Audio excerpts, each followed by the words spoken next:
Muito bem, boa noite mais uma vez.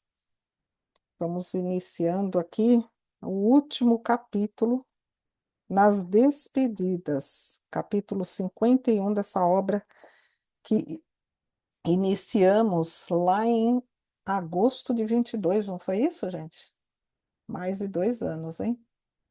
Aí dele caiu, É, e eu dele vi aqui, caiu. a gente aguarda um pouquinho, eu vou fazer o resumo, aí dá para. Deixa eu ver se ela mandou alguma coisa.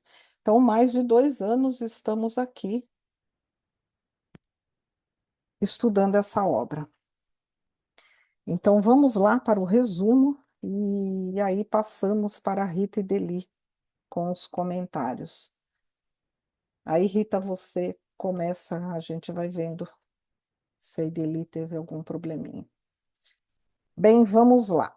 Nós estamos no fechamento de uma semana de serviços ali da equipe, André Luiz Vicente com Aniceto.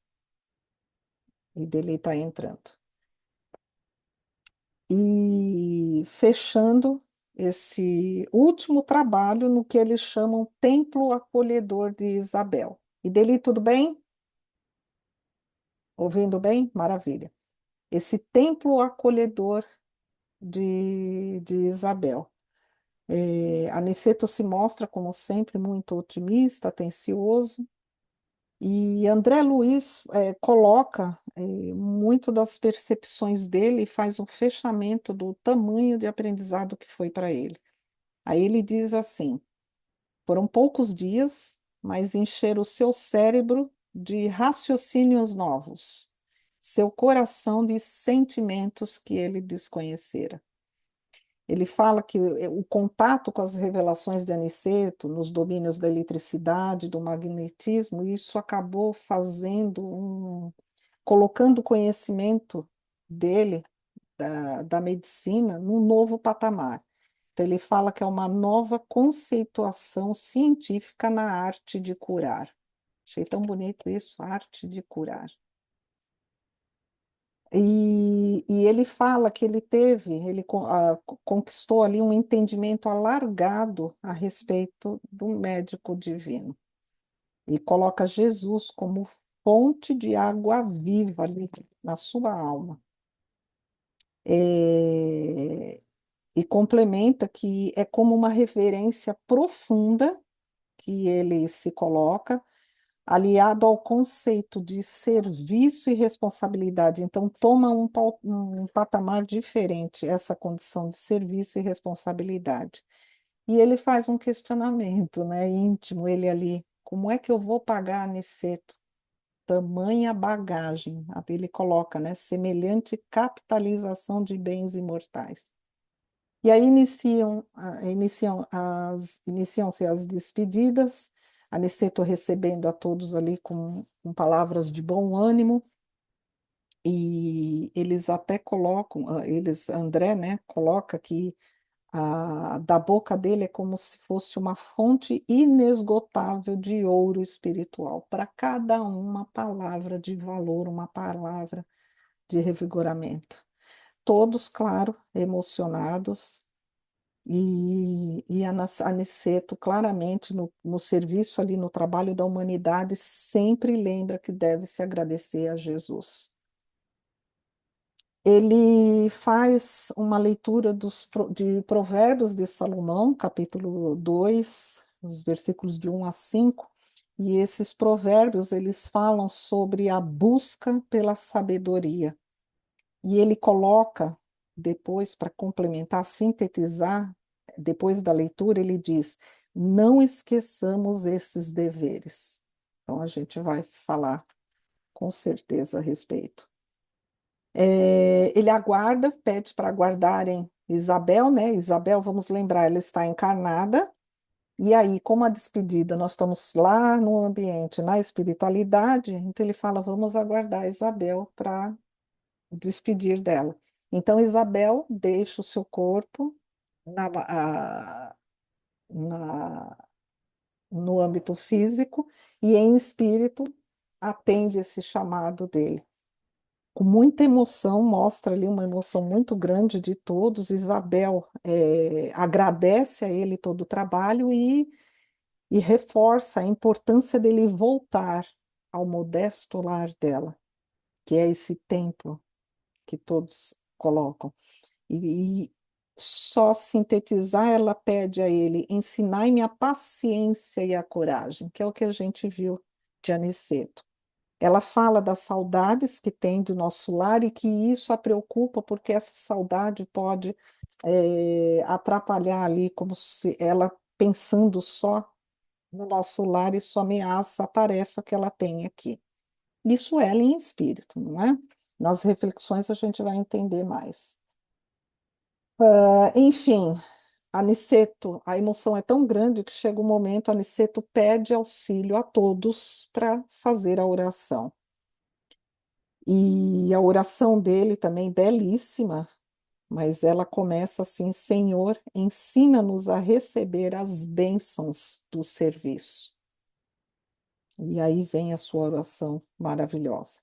A emoção, claro, envolve a todos e, não sendo diferente, André Luiz se limita ali no silêncio, porque não tem como expressar verbalmente o que está sentindo, e finaliza esse capítulo dizendo que, de olhos úmidos, contendo a custo as lágrimas do meu reconhecimento, incorporei-me à nobre caravana que seguiria conosco de regresso a nosso lar.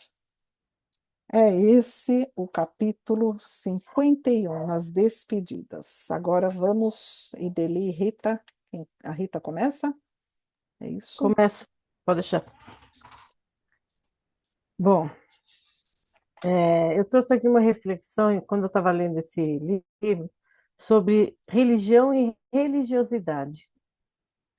Religião são crenças, práticas e rituais relacionados a uma doutrina específica. A religiosidade consiste em uma série de ações que têm como objetivo e reflexão dos valores éticos e a relação que o indivíduo possui com a sua crença,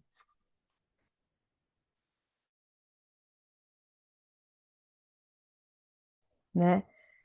E a religiosidade, ela deve ser praticada no dia a dia, não é só dentro de um templo, é no dia a dia, dentro da família, no trabalho, na rua.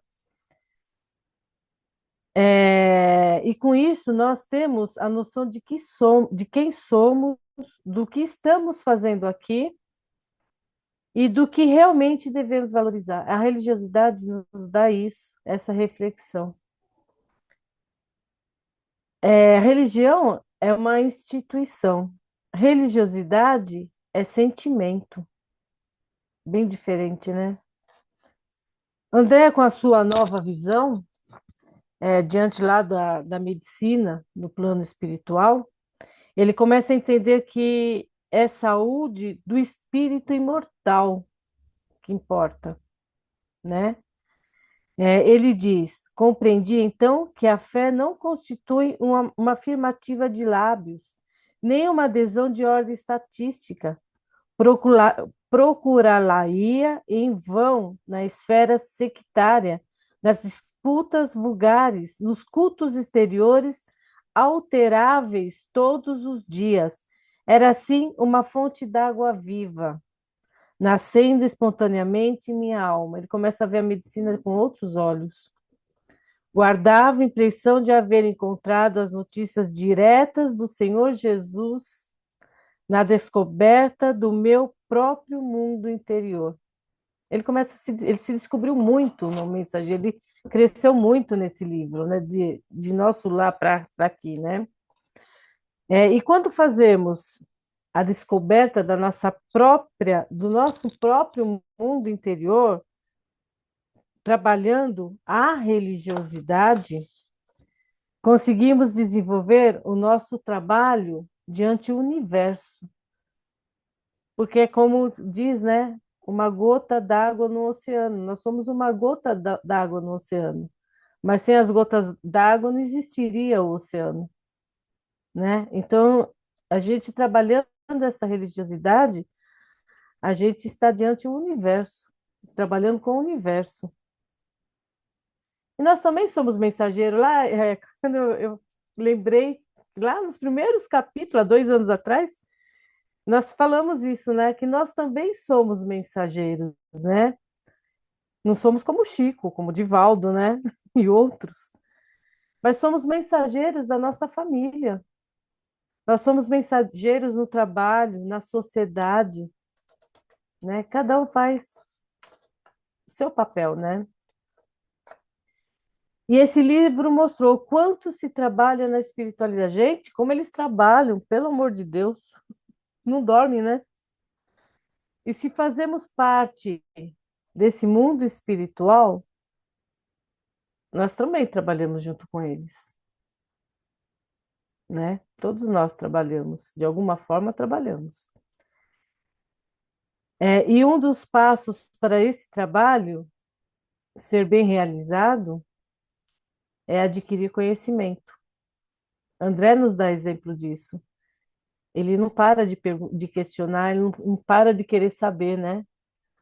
Allan Kardec também, né? Ele fez isso, né? Como ele perguntava, meu Deus, às vezes eu leio as obras lá da codificação e falo, nossa, Kardec, como você é chato, você vai fazer essa pergunta de novo.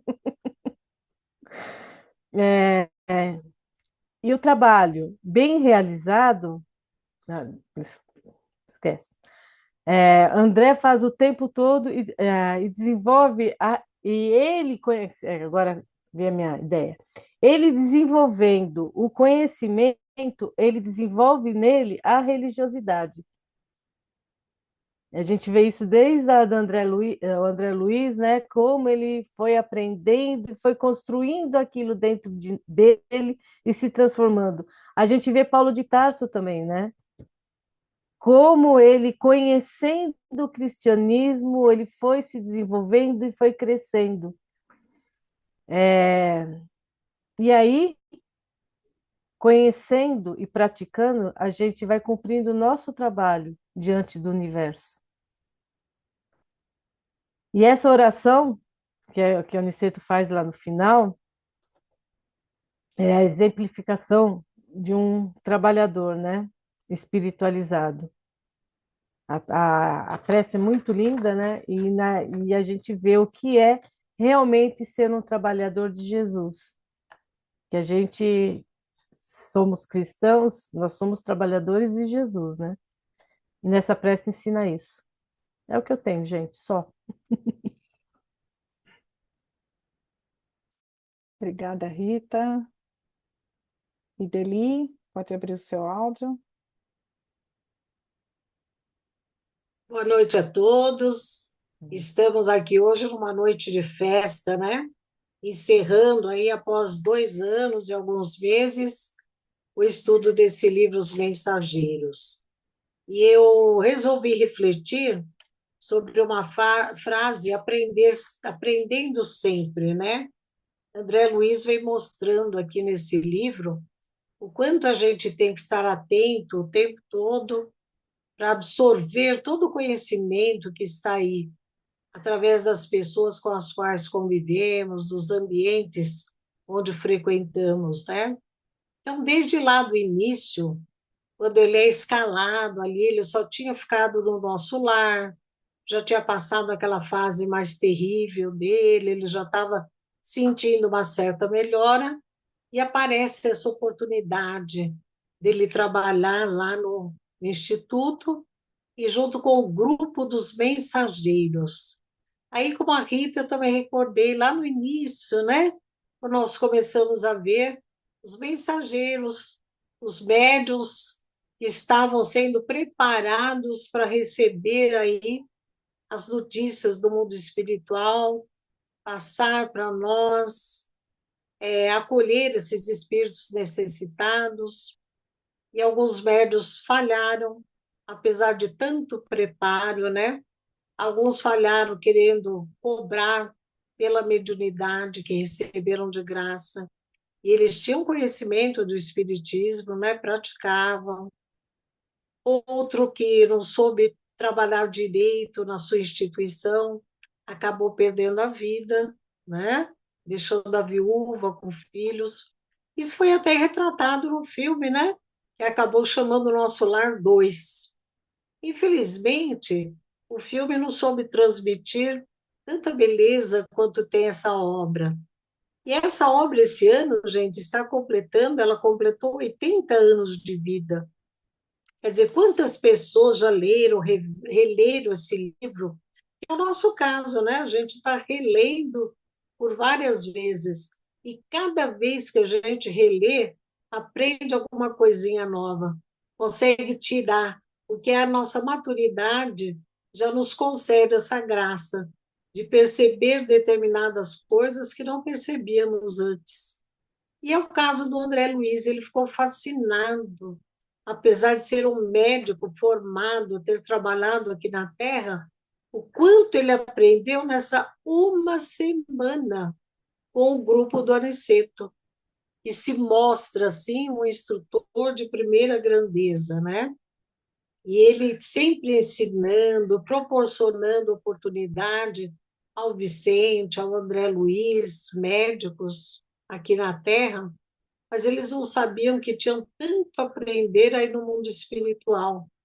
Eles tiveram aquela possibilidade de ter a visão ampliada, enxergando as células trabalhando, o quanto o perispírito influencia no corpo, trazendo as mazelas. Isso há 80 anos atrás, André Luiz nos traz esse conhecimento que atualmente a medicina está nos mostrando, né?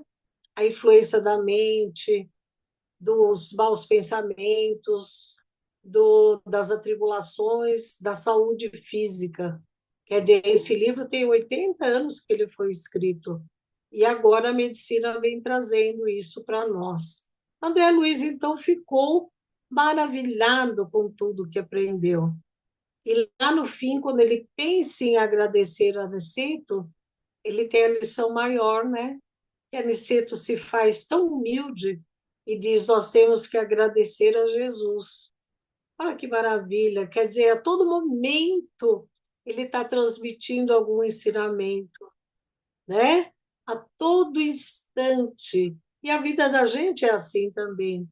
Quando a gente faz um trabalho desse, lê um livro desse, se propõe a trocar ideias de um grupo, quanto que a gente avança, quanto que a gente aprende, e sempre uma partezinha a gente procura aplicar no nosso dia a dia, na nossa vida pessoal, sabendo ouvir melhor as pessoas, entendendo os casos. Você vê, André Luiz apresenta aqui tantos casos de pessoas que se arrependeram do tempo perdido, que estão ali aprisionados a tantas questões materiais. Quanto aprendizado nesse sentido que vai mudar o nosso pensamento, o nosso comportamento, as nossas atitudes, não de uma hora para outra, porque o tempo é longo e a gente às vezes avança 2 passos, volta um, avança mais dois, depois volta dois, né? Mas Deus tem toda essa paciência com a gente, de esperar o tempo todo. Mas é importante que nós tenhamos isso em mente, aprendendo sempre, né? E aqui ele vai falando no início do quanto isso daí foi importante para ele enquanto aprendiz, porque ele também foi se distanciando daqueles problemas com a família aqui no plano material, ele achava que os problemas era só ele que tinha, né? E aí, quando ele viu tantos problemas, tanta coisa séria, ele passou a entender que não, que todos nós temos problemas e que são superáveis. Se a gente tiver fé em Deus, seguir os passos de Jesus, que é o que Aniceto propõe aqui no fim, né? O nosso mestre é Jesus. Sigamos os passos dele. Então, é um livro assim com grande aprendizado, como toda obra de André Luiz, né? A gente vai vendo nas obras seguintes, nos volumes, nós temos um outro grupo de estudo e já está estudando o último livro da coleção, e aí a vida continua. Estudamos Sexo e Destino, Evolução em Dois Mundos, são livros assim bem técnicos, bem assim, complicados mesmo da gente entender. A gente entende uma mínima parte, mas dá para ver quanto André Luiz avançou, quanto ele progrediu desde de que começou a escrever o livro Nosso Lar, e veio os Mensageiros, e daí por diante. Ele foi evoluindo cada vez mais os seus conhecimentos, fazendo cursos, ampliando e aprendendo assim a trabalhar aquela curiosidade que era inata nele para o bem, né? Para ele trazer novidades para nós, não simplesmente a curiosidade de bisbilhotar, mas de trazer conhecimento, de engrandecer o seu conhecimento, como ele mesmo fala aqui, né? O que ele achava que sabia de medicina, passou a entender que não sabia nada. Medicina era aquilo ali do plano espiritual, não é mesmo? E que a gente saiba aprender dessa maneira também, né? Prosseguir nos estudos, fazer um certo esforço. Como disse a Rita, a gente percebe que eles se esforçam muito no plano espiritual. As obras de André Luiz têm essa característica também, de nos mostrar que o trabalho é incessante. Existe uma hierarquia, um respeito pela hierarquia, pela conquista que o espírito teve de chegar naquele posto, não aquela competição, aquela coisa boba, né? Mas existe um respeito, uma hierarquia, um trabalho constante e um aprendizado constante. Isso que é maravilhoso também, porque é esse aprendizado que nos transforma, né? Que vai transformar aquele homem velho no homem novo, com mais conhecimento, com mais sabedoria, com mais empatia pelo seu próximo, com mais amorosidade, porque vai entender o melhor da vida, não é? Então, gente, o que eu queria falar sobre aprendizado foi isso. E eu senti que esse livro mostra para a gente que a gente pode aprender sempre, né? E que bonito também a Isabel no final, né? Que coisa linda. Ela ali com saudade do nosso lar, mas ela também quer levar para os filhos todo esse amor, esse conhecimento, esse apoio, essa proteção. Ela sabe depender só dela, porque o esposo está desencarnado. Ele pode ajudar, como ajuda, Isidoro, até certo ponto, né? Mas ela ali naquela humildade dela, levando, conduzindo os filhos com tanto vigor, e esse lar dela, que coisa maravilhosa, né? O posto do nosso lar aqui na Terra, num lar tão simples, uma mulher, uma viúva com os seus filhos, né? E tanta gente com tanto orgulho, com tanta vaidade, achando que precisa ter tanta coisa para ter um centro espírita, um núcleo, um templo. E ali o lar de Isabel era um verdadeiro templo, né? Naquela simplicidade. Quantos espíritos ali foram atendidos? Quanto trabalho bonito feito ali, não é mesmo? E ela então se despede emocionada, mas não deixa de transparecer a saudade que tem, a vontade que tem de retornar ao nosso lar, um ambiente menos hostil do que ela vivia aqui na Terra, né? E Aniceto até se comove no final também, quer dizer, ele, por mais elevação que tivesse, ele também se emociona na despedida, né? E é interessante porque às vezes a gente tem tanto a aprender com essas pessoas humildes, né? A se contentar com menos coisas, ter menos ambição, a saber exatamente o que é supérfluo, o que é necessário, né? Isabel tem essa exata compreensão. A gente viu nos capítulos, quando ela comentou com as crianças, até sobre a comida, que não era tão farta assim, que acabava faltando, né? Na criação dos filhos, a direção do lar, essa manutenção do ambiente saudável, até para ver todo esse tratamento do plano espiritual. Isso, sem dúvida, é resultado de muita experiência positiva, muito estudo, muita dedicação, muita vontade, né? Às vezes é o que falta para o ser humano, essa vontade de evoluir, esse empenho, esse envolvimento com as coisas, né? Às vezes faz a coisa com tanto desleixo, com tanta má vontade, né? Nas simples coisas é que a gente mostra, às vezes, como dá para fazer melhor, né? Se a gente fizer um pouquinho de mais esforço, um pouquinho de mais boa vontade, consegue obter um resultado muito mais satisfatório. E é isso, gente. Vamos aí debater, né? E mais temos aí a observar. Muito obrigada. Obrigada, Ideli, também.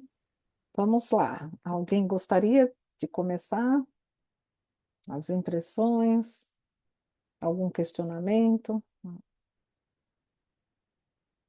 Vamos lá. Eu vou partir, pegar daquilo que a Rita colocou, né, e dele também complementou a respeito desse crescimento de André Luiz e essa condição dele ter esse alcance que ele teve na espiritualidade, né? Porque a prática dele era uma prática, como ele coloca aqui, né? A afirmativa de lábios, né? Antes bastava os lábios ali, antes bastava afirmar que era cristão, afirmar, enfim, a sua fé. E agora ele entende que é algo mais profundo. Tanto que ele coloca, né, Jesus como fonte da água viva, nascendo espontaneamente em minha alma. E aí lembra Jesus quando ele disse que o reino de Deus será construído no coração de cada um, né? É dentro, do ser. E eu vou fazer um paralelo, que essa imagem me ficou muito bonita, da gente observar esse crescimento, esse alcance de André Luiz com o provérbio que Aniceto traz. Porque o provérbio ele fala sobre o alcance da sabedoria e olha só o que ele diz. É, se como a prata a buscares e como a tesouros ocultos a procurares. Então, procurar a sabedoria é como se estivesse buscando algo de muito valor, um tesouro oculto. E quando nós vamos buscar um tesouro, a coisa é minuciosa, observar os detalhes, estudar bem o terreno, avaliar, a busca incessante. E aí a gente olha André Luiz falar que ele encontrara um tesouro inacessível à destruição e um bem intransferível. Então, André Luiz remete a esse encontro, encontrou esse tesouro. Então, a gente entende que ele alcançou aí um patamar nessa sabedoria. Ele coloca essa condição, esse conhecimento da medicina, só de colocar essa poesia, né, a arte de curar, então já alcançou essa sabedoria nessa, nessa atividade da cura, no meu entendimento. Então eu achei esse paralelo muito bonito, esse fechamento que Aniceto traz com esse provérbio e toda a construção que André Luiz teve até agora, até esse momento. Lembrando que o conhecimento dele expandiu, né? Continuou, então imagine, para nós aqui já uma referência grande de tudo que a gente já aprendeu aqui. E aí vem para nós, né? Quando nós pegamos uma obra como essa, e Aniceto fala, né? Não esqueçamos esses deveres de fazer essa busca, de se colocar, e coloca vários verbos aqui, de como agirmos para alcançar essa sabedoria. Então, aceitar os mandamentos, guardá-los, tornar o ouvido atento, o coração esclarecido, pedir entendimento e inteligência, buscar os tesouros do Cristo e procurar-lhe o programa do serviço. Então, nós, com uma obra dessa nas mãos, como que está sendo essa nossa busca? Isso para falar só da obra, da oportunidade de estudo, e aí a gente remete e me traz a reflexão como trazer isso para a minha vida, né?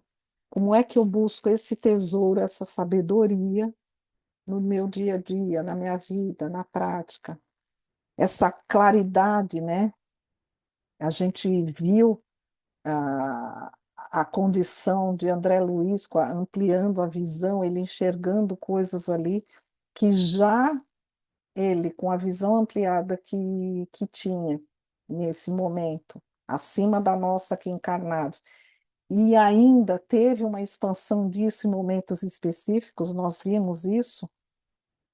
Então, alcançar a sabedoria nossa aqui no dia a dia, como que a gente pode trazer isso para a nossa vida aqui encarnados? Como observar as pequenas coisas, né? Como a Edeli trouxe, observar as pequenas coisas e enxergar ali um tesouro e alcançar essa visão de sabedoria. Então, realmente, esse capítulo aqui não é à toa que ele é o fechamento do livro. No meu entendimento, achei ele maravilhoso. Alguém mais? Oi, Radamés, diga. Justamente, né? Esse provérbio que ele coloca aqui sobre você buscar o conhecimento, né? Para crescer e desenvolver toda a sua potencialidade. E nós vimos que André vai desenvolver a potencialidade. Se nós lembrarmos lá no primeiro livro, Nosso Lar, o médico todo orgulhoso, né? Arrogante, achando que sabe tudo e percebe que não sabe nada, né? E eu estou lendo pela segunda vez um livro, a biografia de um yogi, que é do Paramahansa Yogananda. O Yogananda, ele trouxe o conhecimento hindu para o Ocidente no início do século XX. E ele sabia que era uma missão que ele tinha, de trazer essa cultura do autoconhecimento, né? O hinduísmo tem muito disso. E ele foi se instalar então nos Estados Unidos. Aí chegou lá, os caras, pô, o que esse cara maluco que é aqui, né? Cabeludo, vestido laranja, um homem com essas ideias loucas. E ele acabou fundando a Irmandade do Autoconhecimento. E isso acabou aderindo a alguns grupos, né? Então tem uma passagem interessante para mostrar essa questão do autoconhecimento, que um poderoso do petróleo dos Estados Unidos acaba se interessando pelos conhecimentos e vai procurá-lo. E ele quer participar desse grupo, dessa fraternidade, dessa irmandade que ele está fundando. E aí ele fala o seguinte: olha, eu gostaria de participar desse núcleo. E o Yogananda fala: tudo bem, você pode participar. Não, mas tem um problema. Eu fumo. Não tem problema. Pode participar. Mas olha, eu bebo também. Não tem problema. Pode participar. Puxa, eu vejo mulher assim, já eu tenho pensamentos errados, né? Pensamentos libidinosos. Não tem problema. Pode participar. Poxa, mas com tudo isso você não acha que eu vou entrar na sua irmandade e vou causar problema? Não. Porque na hora que você começar a aprender a se conhecer e obter esse autoconhecimento, tudo isso você vai abandonar por livre e espontânea vontade. E eu acho que é mais ou menos isso que a gente passa, né? Como ele diz aqui no provérbio. Você vai buscar o conhecimento, você vai se dedicar e muita coisa do que a gente carrega, você começa a achar que é um tanto quanto infantil. Não, isso aqui melhor não. Deixa para lá. Às vezes, algumas a gente não consegue se libertar, outras exigem um esforço muito grande e outras a gente simplesmente fala, poxa, isso aqui para mim não serve mais, né? Então, essa busca do conhecimento, do autoconhecimento, de saber o que que nós somos, o que que nós estamos fazendo, nesse universo que nos cerca. É o que o André está aprendendo aqui a cada dia que a gente acompanha um capítulo, né? O mundo vai se abrindo, ele vai vendo certas situações e vai assimilando. E com os relatos dele, como bom repórter que ele é, nós também vamos aprendendo a cada dia. E ele comentou bem, nós estamos no último livro da obra de André Luiz. Quanta coisa, hein, dele, que já discutimos ao longo desses anos todos que estamos estudando, e nós, nesses 2 anos aqui que estamos no livro Mensageiro, que se nós começarmos de novo, nós vamos aprender tanta coisa que passou e nós não nos ativemos a ela, porque hoje nós estamos com um pouco mais de conhecimento, não digo de sabedoria, mas de conhecimento, né? Que se nós formos rever novamente os livros, nós vamos falar, puxa, como é que isso aqui passou? Né? Com cada um de nós colocando o seu parecer, sua forma de ver, um tem uma forma de enxergar, o outro de uma maneira diferente. E o bom do grupo de estudo é isso, porque cada um pode pôr um tijolinho na construção de cada um de nós, mas mesmo assim, se nós voltarmos para trás, reler, nós vamos falar, puxa vida, como é que eu deixei passar isso aqui, né? Então, gente, eu acho que realmente foi um estudo muito bacana. Esse capítulo também fecha de uma maneira muito, muito bonita. É isso. Muito bem. Alguém mais? Obrigada, Radamés. Últimas reflexões. Lendo esse capítulo, eu me lembrei de alguns conceitos que eu já mencionei em outras oportunidades e aqui me veio, né? Ouvindo até a Rita falando da questão da religião e lembrando um comentário que a gente teve no outro grupo a respeito, né, do catolicismo, protestantismo, então a gente estava falando a respeito do valor de cada religião. Não que estávamos ali definindo qual era melhor, não, estávamos falando exatamente de o que cada uma traz de benefício para o ser humano.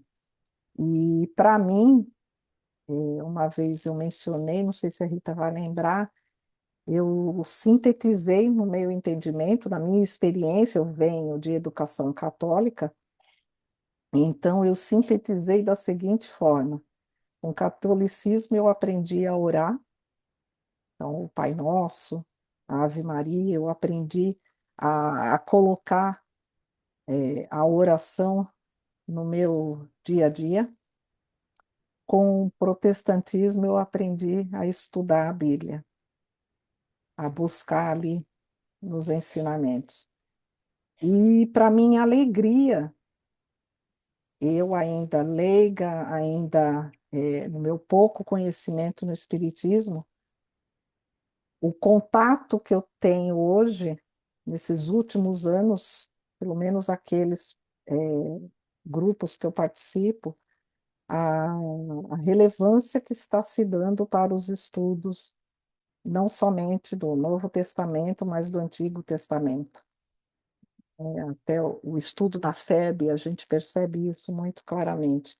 A importância que tem remontarmos, voltarmos a esses estudos, remontar essas ideias, entender ali a didática, o fim e trazer para a nossa realidade. E como é interessante que minha experiência, antigamente, olha só, né?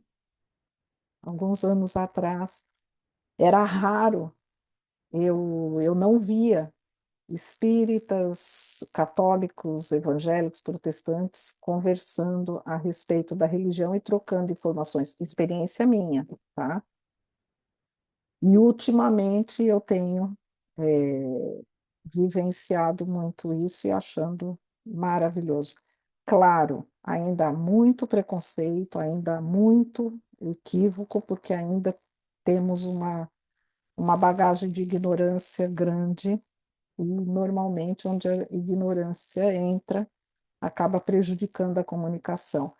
Mas eu vejo, né, compartilho com algumas pessoas que, que na hora que me questiona, mas qual é a fé, né? O que que você professa? Quando eu falo espiritismo, eu desconfiei, e a pessoa busca, né, informações apenas para, poxa, deixa eu conhecer um pouco mais, porque eu também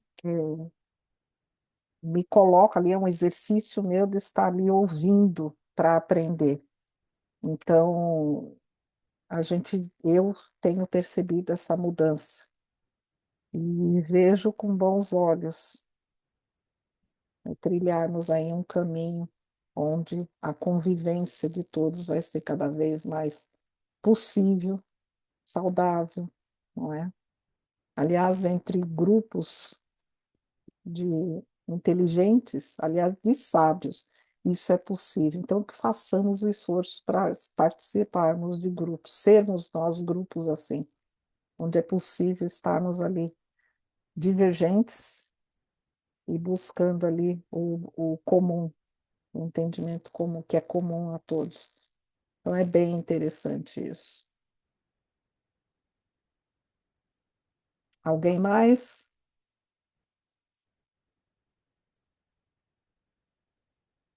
Esse capítulo, ele é bem simples mesmo, mas muito bonito. Ele fecha belíssimamente esse livro. E, como vocês bem lembraram, passamos a nossa parte agora, como assumindo o papel de mensageiros, não é? Ó, a responsabilidade que a Rita nos lembrou, né? A nossa família, o nosso meio ali. Porque é fácil a gente colocar, né? O Chico, o Divaldo, o peso está nas costas, nos ombros deles, né? É fácil colocar ali.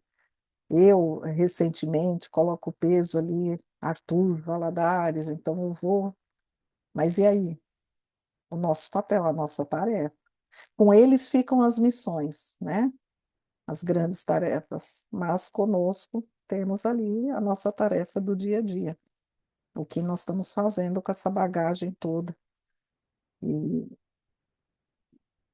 e esse conceito aí, se estamos realmente buscando esse tesouro.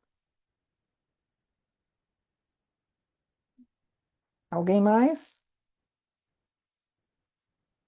Podemos encerrar, então, fechando esse capítulo? Muito bom.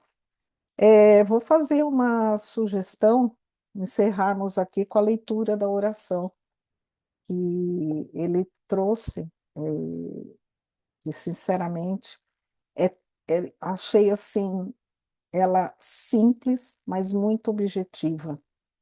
Me chama a atenção quando ele coloca ali cada posição que encontrarmos, que colocarmos Jesus, nós vamos encontrar uma resposta.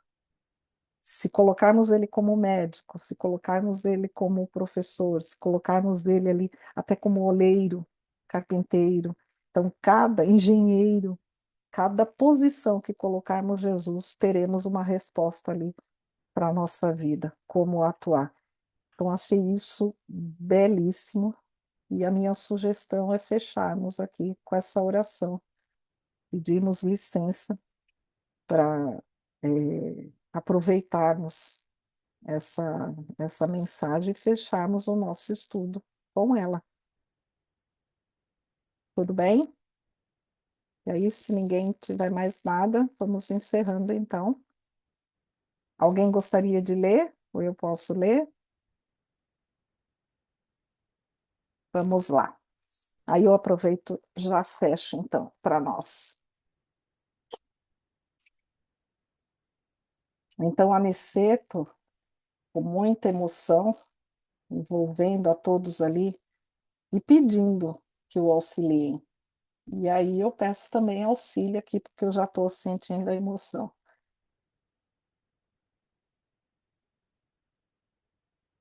Senhor, ensina-nos a receber as bênçãos do serviço.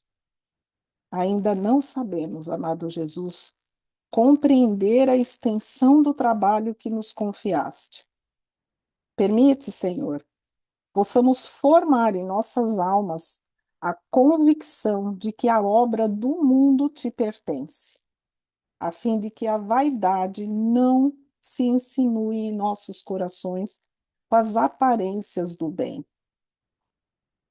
Dá-nos, Mestre, o espírito de consagração aos nossos deveres e desapego aos resultados que pertencem ao teu amor. Ensina-nos a agir sem as algemas das paixões, para que reconheçamos os teus santos objetivos. Senhor amorável, ajuda-nos a ser teus leais servidores.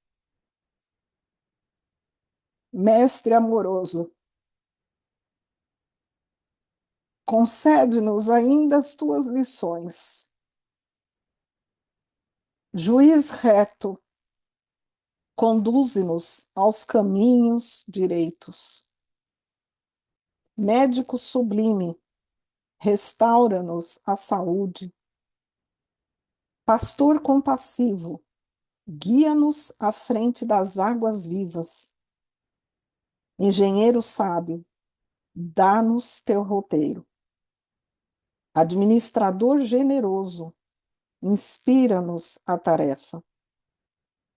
Semeador do bem, ensina-nos a cultivar o campo de nossas almas. Carpinteiro divino, auxilia-nos a construir nossa casa eterna. Oleiro cuidadoso, corrige-nos o vaso do coração. Amigo desvelado, ser indulgente ainda para com as nossas fraquezas. Príncipe da paz, compadece-te de nosso espírito frágil, abre nossos olhos e mostra-nos a estrada de teu reino. E assim, pedimos licença e com alegria encerramos mais um estudo, essa obra, nossos irmãos André, Chico, nos trouxeram. Sejamos dignos de todas as bênçãos que temos recebido e que possamos continuar nossa jornada nessa busca desse tesouro. Essa busca seja cuidadosa, minuciosa, que seja uma busca que realmente deseje montar essa fonte de água viva em nosso peito. E nosso Mestre Jesus possa sempre nos inspirar, pois continua nos fortalecendo, nos amando, nos recebendo em seus braços. Graças a Deus.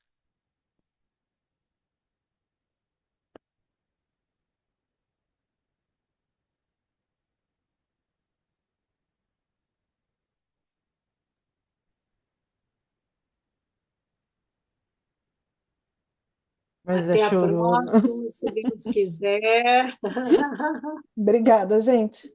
Beijo grande para Obrigada a vocês. vocês que Tchau. dedicaram tempo precioso de vocês, organizando. Eu não, eu posso não ter falado muito, mas eu aprendi bastante, viu? Bom, Agradeço muito vocês, de coração. que bom, Maria. Prazer te conhecer e continua conosco aí estudando. Tá bom. Na próxima aula, primeira aula, né? Estarei Uhum. com você, tá bom? Yolanda, chorei com você, mulher. Para de chorar que eu choro junto. A Rita me conhece, eu sou uma manteiga derretida. Obrigada, queridos, de coração. Obrigada. Beijo, Uma boa noite a fiquem com todos. Beijo. Deus. Beijo grande. Boa Tchau. noite. Tchau, boa Obrigada. noite. Tchau. Tchau.